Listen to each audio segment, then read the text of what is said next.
chers internautes. Je suis ravie de vous retrouver encore aujourd'hui sur LBS Télévision. C'est notre émission L'heure de l'Évangile. Sentez-vous à l'aise, prenez un jus, un coca, des pop-corn. Nous allons passer un bon moment aujourd'hui encore avec vous. La semaine dernière, on a partagé un thème sur cette émission. Vous pouvez aller encore sur LBS Web TV pour l'émission passée. Vous aurez la chance de suivre cette émission. Aujourd'hui, je ne suis pas seule. Je suis avec un invité de marque, un écrivain, un pasteur, un homme qui est inspirant, qui est en témoignage pour beaucoup, pour moi également, pour moi, devant vous. Et aujourd'hui, nous allons continuer avec ce thème qui est la lecture. Bonjour, pasteur Christian. Bonjour, Sœur Cathy. Je suis très heureux d'être ton invité encore une fois de plus. Ça fait plaisir. Ça fait beaucoup de jaloux, mais bon, nous, on est bien. OK, c'est encore un plaisir encore de te recevoir aujourd'hui. Je sais que tu es un écrivain, un auteur, un compositeur qui partage beaucoup de choses à travers les livres. Yes. Et aujourd'hui, on parle d'un thème qui est la lecture. La lecture. Restez scotché parce que je sais qu'il a beaucoup de choses à partager avec nous. Ne manquez pas ce moment. Yes. Sans plus tarder, nous allons passer à la phase des questions. En tant que pasteur, la Bible nous demande de nous appliquer à la lecture, à l'exhortation, et jusqu'à ce que le Seigneur revienne. C'est ce que tu fais, parce que tu es auteur de 4 livres, je pense que beaucoup plus que ça, et tu as beaucoup d'œuvres même qui ne soient pas encore sur le papier, mais qui, déjà par ta vie, on peut le voir. Je vais te poser une question. Qu'est-ce que l'Église primitive nous enseigne sur la lecture? Qu'est-ce que l'Église primitive nous enseigne sur la lecture? Ça, c'est une très belle question. Je pense que pour aborder le sujet de l'Église primitive, des valeurs que nous recevons de l'Église primitive, il faudrait considérer d'abord que cette Église primitive, elle est juive. Elle est juive et il faudrait d'abord considérer la culture juive. L'éducation dans la culture juive était d'abord familiale. Le père s'occupait de l'éducation de ses enfants. Le père avait pour responsabilité de les apprendre sur, par exemple, la loi, les apprendre sur l'histoire juive, et ça se faisait par la lecture aussi, le faire liser la Torah, la partie, pour qu'ils puissent apprendre. Il les apprenait sur les valeurs, sur les règles, sur, par exemple, la circoncision. Ils appellaient sur les lois de l'Éternel, les fêtes de l'Éternel, toutes ces choses. Et après, le Père, viendra le temps de l'étude. On pouvait aller voir un rabbi. À l'époque de Jésus, lorsqu'on a parlé, l'école symbolisait au fait, les étudiants allaient vivre avec leur rabbi. Ils vivaient avec eux. Et évidemment, la formation se faisait par l'écoute, par la lecture, par la déclaration, la confession, ou j'aimerais dire par la récitation, mais aussi par la mémorisation. Voilà, c'est vraiment les 4 piliers pour l'apprentissage qu'ils étaient en train de faire, par la lecture, par l'écoute, par la récitation, mais aussi par la mémorisation.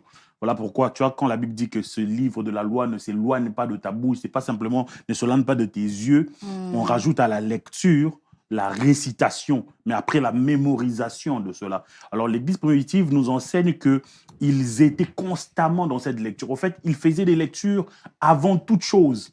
Les lectures, bien évidemment, de la parole de Dieu, avant même la prière. Ils priaient selon la parole. Aujourd'hui, nous pouvons, par l'intelligence comme ça, inventer ou créer ou dire des requêtes de prière. Mais c'est toujours mieux de prier selon la parole de Dieu. Et l'Église primitive vraiment nous enseigne cette base-là, rester dans les écrits, rester dans la lecture, il demeurait dans les enseignements, mais aussi dans la lecture et dans la méditation. Ce qu'il nous enseigne, c'est que nous devons remettre à la première position la lecture de la parole de Dieu. Oh, merci, Pasteur Christian. Quand tu parles, je comprends une chose, c'est que la lecture, c'est une valeur. Yes. Ce sont des valeurs qui sont instituées dès le commencement. Et quand tu parles également d'église primitive, je peux comprendre que c'est depuis le commencement. Yes. Les premiers chrétiens, comme tu as dit, qui étaient des juifs, En fait, c'était une valeur qui était inculquée dans la famille. Yes. Ils grandissaient pareillement. Ils devaient lire, ils devaient appliquer ce qu'ils avaient lu. Donc, c'était comme des consignes à respecter dans la maison. Merci, Pasteur Christian. Juste une petite nuance. D'accord. Parce qu'à la maison, ils ne savaient pas forcément lire.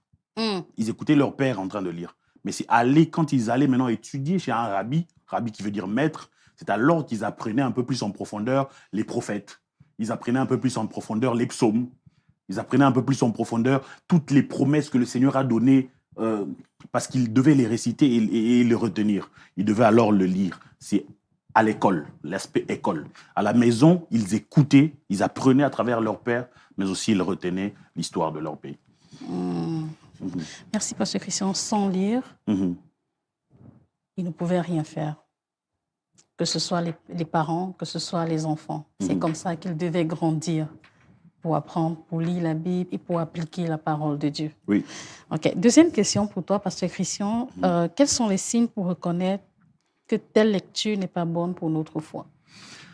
Très belle question. Quels sont les signes pour reconnaître que telle lecture n'est pas bonne pour notre foi? Je pense que je vais d'abord y aller avec ce que le pasteur Siali a dit la fois passée.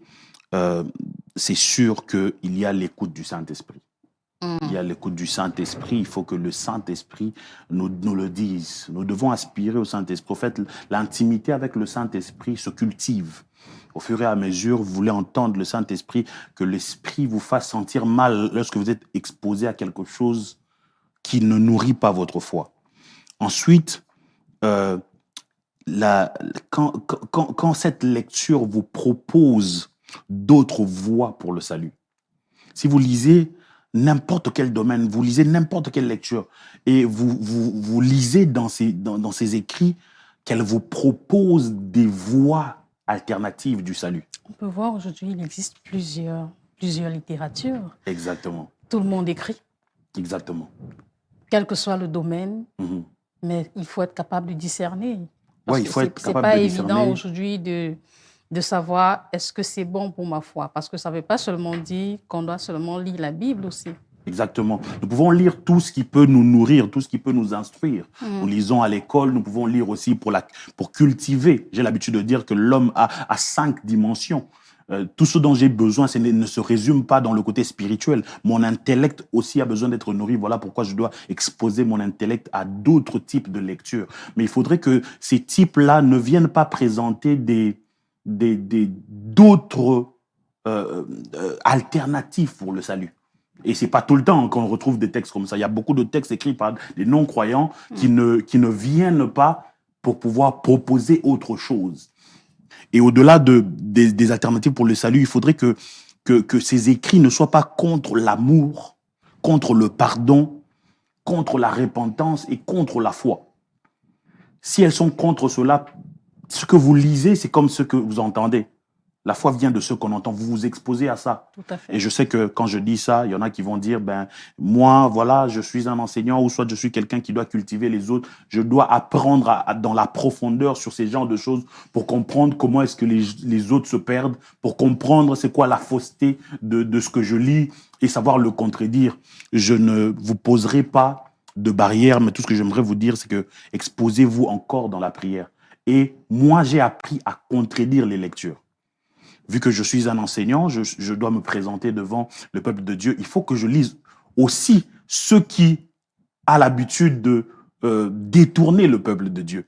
Mais pendant que je le lis, dans le but de savoir comment est-ce que je peux préserver les enfants de Dieu, il faudrait que moi-même, en le lisant, je contredise tout ce qui vient contredire ma foi. Donc, je me retrouve quelque part, si vous me voyez en train de lire, et je dis par exemple, ça c'est faux, ça c'est faux. Vous avez l'impression que voilà, je suis trop spirituel. Mais non, je suis en train d'exercer une opposition à ce qui est en train d'entrer comme information en moi. Même si je suis en train de lire afin de me cultiver, mais dès que je détecte ça, voilà, je commence à dire, ou soit j'arrête carrément la lecture. Mais vu qu'il y en a qui se disent, bon voilà, nous devons connaître les stratégies de l'ennemi. Nous devons connaître cela afin de protéger nos enfants. Alors, il faut que je puisse m'exposer. La stratégie que moi, je vous donne, c'est au fur et à mesure que vous faites ces genres de lecture, pas seulement vous êtes exposé au Saint-Esprit, mais vous êtes aussi en train de contredire tout ce qui vient contredire votre foi. Et c'est vraiment ça que je propose. Tout à fait. En tant qu'enseignant de la parole, tu l'as dit, tu es amené à protéger le peuple de Dieu, protéger ceux qui vivent, protéger les fidèles. Mais aussi, lorsqu'on sort dans le cadre de l'Église, généralement, on a les études, on a des thèses à préparer. Je parle pour des étudiants, pour ceux qui étudient. Il y a des thèses à préparer, il y a des littératures également à faire, il y a comme parfois aussi des œuvres à produire. Et pour ça, il faut lire. Ça, je parle dans le cadre de le cadre hors de la Bible. Bien sûr. Mais maintenant, est-ce qu'il est conseillé de lire tout genre de livres pour préparer une thèse, par exemple, ou bien d'écouter tout genre d'enseignants? Bon, le tout veut dire rien n'est omis, rien n'est oublié. Oui, rien n'est oublié. Alors, le tout est peut-être trop sévère, mais vous pouvez y aller avec toutes les palettes, une grosse palette de genres de lecture. Vous pouvez y aller. Tant que vous y allez en apprenant et en se donnant. J'ai dit la fois passée qu'il faudrait prier. D'ailleurs, le pasteur Siali m'a repris pour dire, le pasteur l'a dit comme en blaguant, mais il faudrait prier avant les lectures. Tout à fait. Il faudrait prier, il faudrait se donner aussi une barrière vers autre chose. Mais on ne veut pas dire non plus que c'est dangereux, la lecture. La lecture, elle est bonne, mais même si elle est bonne, nous venons nous exposer à Dieu et nous demandons de lui la protection sur tout ce qui y a comme agenda du diable à travers tout ce que nous sommes en train de lire. Alors oui, vous pouvez aller dans une grosse palette de lecture, vous pouvez lire tout ce que vous voulez, mais tant que quand ces choses-là que vous êtes en train de lire commencent à adresser votre foi, ça prend une opposition à cela. D'où la contradiction, comme je suis en train de dire, ou soit carrément, si vous trouvez que c'est vraiment une occasion de chute, vous arrêtez, vous écoutez le Saint-Esprit. Ok, merci, pasteur. Entre guillemets, je vais prendre un exemple. Il y a beaucoup de chrétiens aujourd'hui qui écrivent. Entre guillemets chrétiens, ou entre guillemets auteurs, compositeurs. Et tu nous as dit tout à l'heure, avant de lire un livre, on doit prier. Et aujourd'hui, il y a une multitude de chrétiens qui écrivent et qui mettent leurs ouvrages sur le marché. Et tu nous as fait savoir également qu'on doit écouter le Saint-Esprit. Donc, lorsqu'on commence à lire un livre, il faut écouter la voix du Saint-Esprit. Merci, je vais continuer avec tes questions. Parfois, c'est difficile de lire. Ça, il faut le reconnaître. C'est difficile de lire et même d'enseigner à lire parce qu'on aime le plus souvent écouter. Comment faire pour s'améliorer dans la lecture? Alors, cette réponse, j'aurais des réponses pratico-pratiques. Comment faire pour s'améliorer dans la lecture? Je te propose, rejoins un club de lecture. C'est des conseils pratico-pratiques. Africain, dans le club de lecture, peut-être il n'y en a pas beaucoup, mais tu peux faire une exception. Voir quelqu'un lire, ça peut stimuler aussi. Être exposé à quelqu'un qui lit, ça peut te stimuler dans la lecture. Aller dans la bibliothèque, être dans une atmosphère où vous êtes contraint de vous concentrer. Il n'y a pas de téléphone là. Si tu parles au téléphone, il y a quelqu'un qui vient t'empêcher. T'exposer à cette atmosphère-là. Dresser un horaire de lecture, c'est aussi un piste. Là, j'ai déjà cité 4 choses. Club de lecture, ça peut aider plusieurs. Voir quelqu'un lire, ça peut stimuler, ça peut vous influencer. Aller à la bibliothèque, dresser un horaire de lecture. Dresser un horaire de lecture, ça aide. Et se choisir quelqu'un à qui tu peux faire des résumés de lecture. C'est-à-dire se mettre une certaine redevabilité. Tu as ton époux, tu as tes enfants, ok, ils sont là. Voilà, tu fais un résumé de ce que tu as pu lire pendant une semaine, pendant un mois. Et cette personne-là continue à te poser des questions. Ça t'oblige à pouvoir cultiver ça. Ça, c'est des petits comme ça conseils. C'est pas la Bible là, c'est vraiment comment est-ce que vous pouvez faire pour vous améliorer. Parce qu'il y a beaucoup qui ont du mal à lire. Même des personnes qui sont comme ça devant les gens qui doivent le faire. J'ai un ancien qui a l'habitude de dire que le travail de pasteur constitue 60% des lectures. Mais il y a des pasteurs qui ont du mal à lire. C'est pas qu'ils sont mauvais, ils sont bons. Ils sont bons dans ce qu'ils font. Mais ils peuvent aussi utiliser des astuces comme ça pour s'améliorer dans la lecture. Ok, je vous rappelle que nous sommes sur LBS Télévision et nous partageons un thème très inspirant aujourd'hui qui est la lecture. Si tu as des difficultés à lire, tu es au bon endroit. Prends juste ta place écoute tous les conseils que le pasteur vient de te dire. Tu n'as plus de raison de ne plus lire. Tu peux commencer tout petit, et puis tu vas finir par être un grand lecteur. Nous allons continuer sur la phase des questions avec toi, pasteur Christian. Est-ce que tu as quelque chose à dire par rapport à la question précédente? Comment s'améliorer dans la lecture? Tu nous as partagé des points.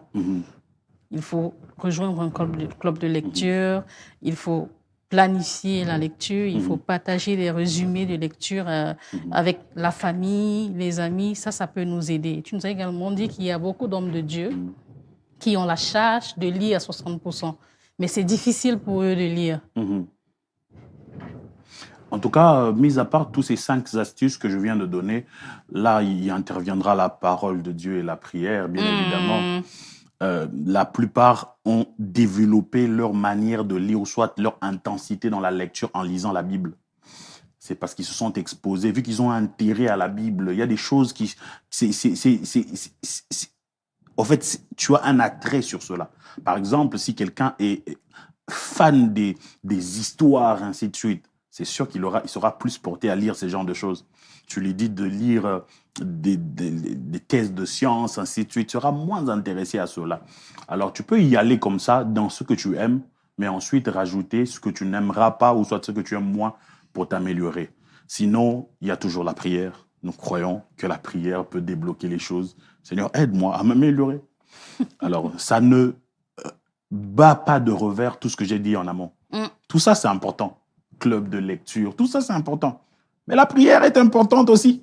Tout à fait. La prière peut créer en quelqu'un zèle. La prière peut te donner même un nouvel hobby, comme on aime le dire en anglais. Une nouvelle passion. La prière peut susciter une passion dans le cœur de quelqu'un.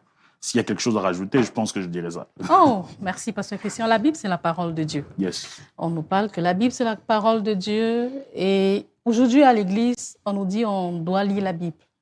On doit lire au moins une fois par an sa Bible. Ça, c'est le minimum à faire.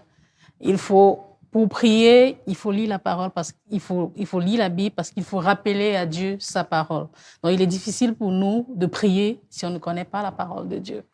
Donc, aujourd'hui, dans la société actuelle, à l'Église, à quoi la Bible est-elle utile dans la société? OK. Je pense que ça, c'est une question pour laquelle on doit essayer vraiment de pouvoir y aller petit à petit pour que les gens puissent comprendre. Nous sommes là, on attend. On a besoin des réponses. La lecture de la parole de Dieu est utile dans la société actuelle. Nous sommes en 2024. Je ne suis pas en retard ni en avance. Je donnerai 3 points. Puis ensuite, je vais aller un peu plus en détail sur des choses. La parole de Dieu est utile à entretenir votre foi. À entretenir votre foi. Quelqu'un qui s'expose, il entretient, il demeurait dans l'enseignement, dans la lecture, dans la prière, dans la fraction de pain. Toutes ces choses dont nous avons dit là, la culture juive, puis tout ça, l'église primitive, c'est aussi dans le but de pouvoir nourrir la foi. Au-delà du fait de nourrir sa foi, la parole de Dieu que nous appelons la Bible, nous allons expliciter parce qu'il y en a qui ne croient pas que la Bible est la parole de Dieu.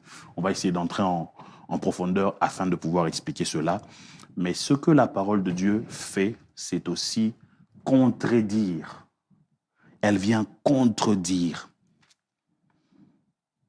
les perversions et les mensonges du siècle présent. La parole de Dieu, c'est comme un guide. Le psalmiste dit, ta parole est une lampe à mes pieds, la lumière sur mon sentier. Quand elle vient contredire les perversions. Tu es, je ne sais pas, tu as 15 ans, tu as 20 ans, tu as 30 ans, 50 ans, 70 ans. Il y a des choses que le siècle présent propose. Il y a de contradictions, il y a des perversions, il y a beaucoup qui se proposent à nous, qui peut nous dévier du droit chemin. Et la parole de Dieu vient contredire toutes ces perversions. Et la troisième chose que j'ai écrite ici, c'est que la parole de Dieu vienne pour nous délivrer. Vous connaîtrez la vérité vous affranchira. Tant que nous serons dans ce monde, nous serons toujours tirés avec des choses qui réclament, qui viennent nous réclamer, nous exiger. Mais l'esprit de la Bible est en elle la capacité, la provision nécessaire pour la délivrance de l'homme. Ça c'est de manière générale.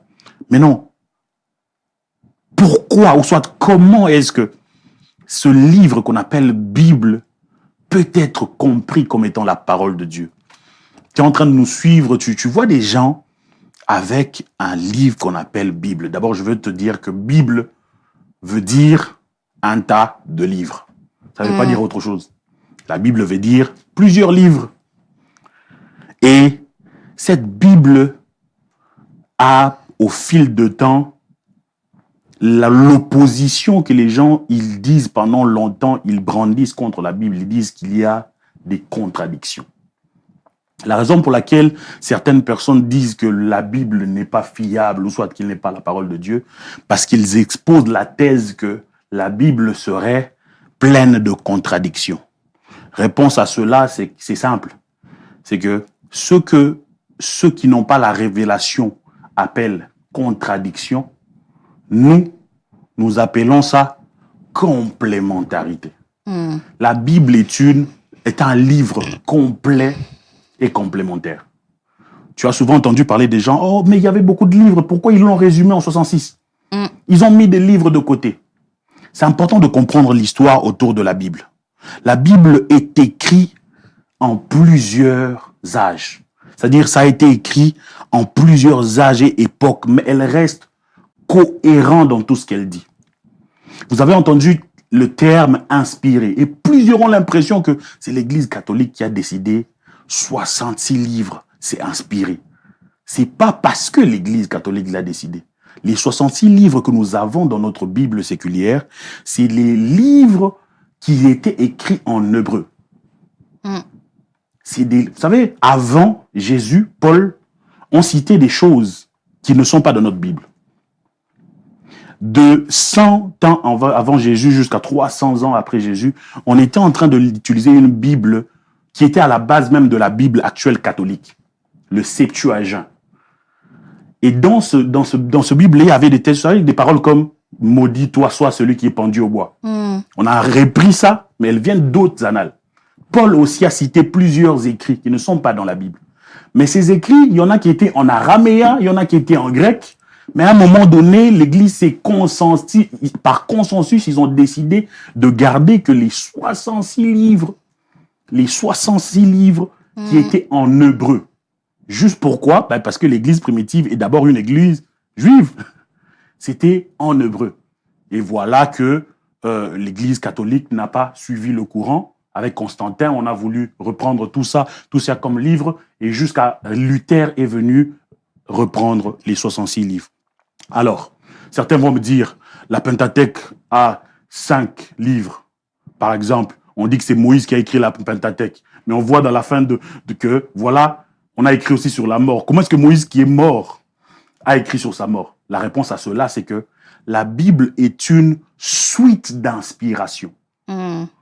La Bible a plus de 40 auteurs. Mais tous ces 40 auteurs ont une ligne, continuelle. C'est clair que ce n'était pas Moïse qui a écrit sur sa mort. Quelqu'un d'autre qui a été inspiré a écrit sur sa mort. Et depuis 2000 ans, il y a eu comme ça affirmation sur affirmation. L'une des choses qui rend véridique la Bible, c'est que les écrits sur la Bible ont été retrouvés moins de 50 ans avant les faits. Après les faits, j'allais dire. Moins de 50 ans après les faits. Nous connaissons un peu comment on vérifie la crédibilité d'un ancien manuscrit. Alexandre le Grand, que tout le monde connaît, les écrits sur lui ont été retrouvés 400 ans après. Dans 400 ans, il y a beaucoup de personnes qui sont mortes. Toutes les personnes sont mortes, j'allais dire. Mais à 50 ans, on avait des sources alternatives. Il y a des gens qui ont vécu à côté qui pouvaient confirmer beaucoup de choses. D'ailleurs, il y a des sources à l'extérieur de la Bible qui confirment les thèses. La vie de Jésus, tout ce qu'il a pu accomplir jusqu'à sa mort, qui confirment les thèses de la vie de Lazare aussi, parce que c'est des choses qui ont marqué le parcours de Jésus, la guérison, la résurrection de Lazare. Ça a été confirmé par des sources extérieures de la Bible qui ne sont pas forcément chrétiennes. Et il y a l'archéologie qui vient avec, qui vient encore nous confirmer que la Bible est vraiment la parole de Dieu. Mais au-delà de tout ce que je suis en train de dire, ce qu'il y a de plus important, c'est que le Saint-Esprit est capable de convaincre en lisant un texte. Vous pouvez être exposé à n'importe quel texte, entre guillemets, religieux. Mais quand vous lisez la Bible, tous ceux qui ont lu la Bible et qui l'ont lu avec une quête de rechercher Dieu, Dieu s'est révélé. Il y a, moi j'aime dire, l'esprit du livre et le livre. Le livre peut être déchiré, le livre peut être méprisé, mais l'esprit du livre donne la vie. Alors, la Bible est la parole de Dieu parce qu'elle renferme en elle la vraie vie que nous avons besoin. J'aurais voulu faire une prédication pour ça, mais... J'ai dit Amen. J'ai dit Amen, Pasteur Christian. Amen. Donc, pendant que tu parlais, je comprenais une chose. On parle de la société actuelle. Actuellement, certains se posent la question à quoi me sert la Bible. Et le pasteur Christian, il a tellement bien dit l'utilité de la Bible, l'esprit même de la Bible. Il ne s'agit pas seulement d'un livre, mais il s'agit d'un esprit. Ça dépend de l'intention avec laquelle on la lit. Ça dépend de ce qu'on veut lorsqu'on la lit. Et aussi, on peut voir aujourd'hui dans la société actuelle, il y a tout dans la Bible. La sagesse de Salomon, ça nous enseigne. Le développement personnel à travers la vie de David, ça nous enseigne. Le caractère de femme à travers Ruth, à travers Esther, ça nous enseigne. Dans la société actuelle, il y a tellement tous les points de la société. Exactement. Toutes les solutions qu'on peut rechercher dans la société sont dans la Bible. Merci. Et c'est pour ça que Moïse a dit que ce livre de la loi ne s'éloigne pas de ta bouche. Médite-la, Josué, médite-la jour et nuit. C'est alors que tu réussiras. C'est alors que tout s'accomplira dans ta vie, en d'autres mots. Merci. Pasteur Christian, tu es un écrivain. Et en tant qu'écrivain, au-delà de la lecture, qu'est-ce que tu as gagné dans l'écriture? Quelqu'un a dit que écrire, c'est lire deux fois. Écrire, c'est lire deux fois. Donc, tu as mesure de mettre sur écrit en même temps que tu es en train d'écrire, tu es en train de le lire. Alors, pour mon expérience personnelle, l'écriture m'a permis de pouvoir intégrer des choses que je connaissais, ou soit des choses que j'apprends, à bien les assimiler. Au fait, l'écriture a toute sa place, au fait, a une, si pas dire une plus grande place, mais une place un peu plus concrète dans l'apprentissage. Si on veut apprendre, ben, écrivons.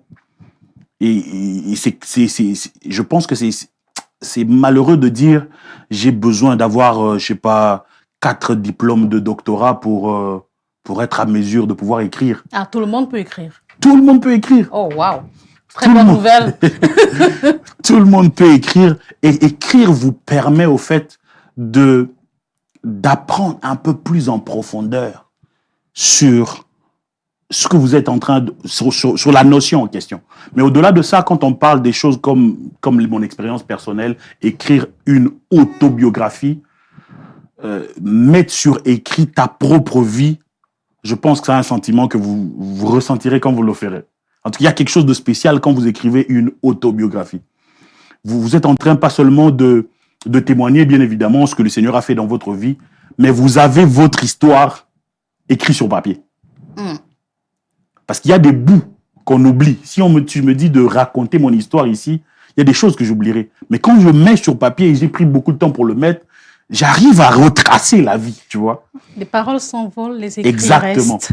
Et ça nous fait comprendre combien nous avons beaucoup vécu dans la vie et combien l'Éternel est grand, en fait. Parce d'ailleurs, les paroles s'en vont, le monde dit, mais les écrits restent. Quand nous écrivons, nous avons un peu plus un visuel clair de tout ce que nous avons vécu et de tout ce que nous avons appris. L'écriture est une valeur ajoutée sur tout le monde. Sur tout le monde. Donc, c'est-à-dire, si tu veux impacter ta génération, commence à écrire. Si tu veux avoir une marque Si tu vas avoir laisser une marque de ton passage sur la terre, il faut écrire. Il faut bien le comprendre. Des fois, le mot impacté peut être mal compris. J'ai écrit 2 livres, je ne suis pas encore millionnaire. Mais je pense que c'est quand même parmi les accomplissements. C'est parmi les accomplissements que nous pouvons avoir. Pour ne pas se dire que voilà, ceux qui n'ont jamais écrit, ils sont malheureux. On ne veut pas le dire. On veut pas le dire, mais c'est une valeur ajoutée. Ah, merci, Pasteur Christian. Merci pour tout ce partage que tu as eu avec nous aujourd'hui.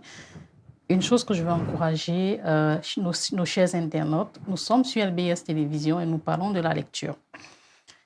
Et principalement de la lecture de la parole de Dieu. Nous parlons également aussi de l'écriture, ce que l'écriture peut apporter dans la vie. Le pasteur Christian, c'est un témoignage. L'écriture a apporté tellement dans sa vie, capable de laisser les marques de sa vie sur terre, capable de témoigner par des écrits. La Bible, pour renchérir ou conclure un peu ce moment, j'ai des choses qui me venaient à l'esprit et que je vais partager avec nos internautes. La parole de Dieu nous dit, la parole est une lampe à nos pieds, une lumière sur notre sentier. C'est la parole de Dieu qui vivifie. Et c'est la parole de Dieu, c'est pas la parole de Dieu que nous avons la révélation de qui Dieu est. Et aussi, quand j'étais jeune, je me rappelle, pour la petite histoire, avant que je me marie, mon pasteur m'avait conseillé 3 livres. Il fallait que je lise pour être capable de comprendre qui était l'homme, qui était le côté masculin. Et mon fiancé aussi devait lire un livre aussi pour comprendre qui était le côté féminin. Donc, pour nous connaître, nous avons besoin de lire. Et il y a des personnes qui ont vécu, qui ont expérimenté et qui partagent avec nous. Il est bon d'aller lire pour être capable de comprendre c'est quoi le subconscient, c'est quoi le côté féminin, c'est quoi le côté masculin. Beaucoup d'autres domaines de ma vie aussi, je suis passée par la lecture. Il a fallu que je comprenne c'est quoi lorsqu'il fallait me développer dans un domaine de ma vie, il a fallu que j'aille chercher. Il a fallu que j'aille voir qu'est-ce que cet auteur il parle. Peut-être connu ou pas connu, qu'est-ce qu'il parle, qu'est-ce qu'il dit et en quoi est-ce que ça peut m'aider dans ma vie de chaque jour. Donc, si tu veux grandir, tu dois devoir lire.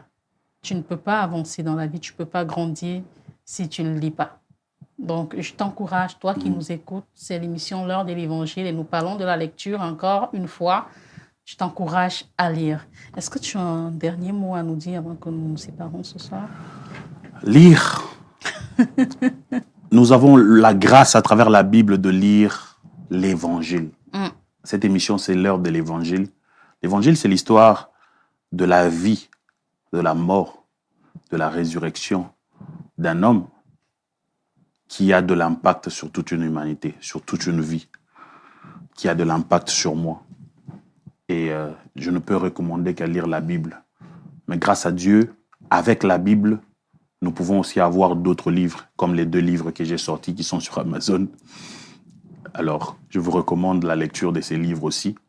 C'est tout ce que j'ai à rajouter. En parlant de tes livres, Pasteur Christian, c'est une occasion de les présenter. Vous pouvez les retrouver sur Amazon, je pense. Oui, sur Amazon.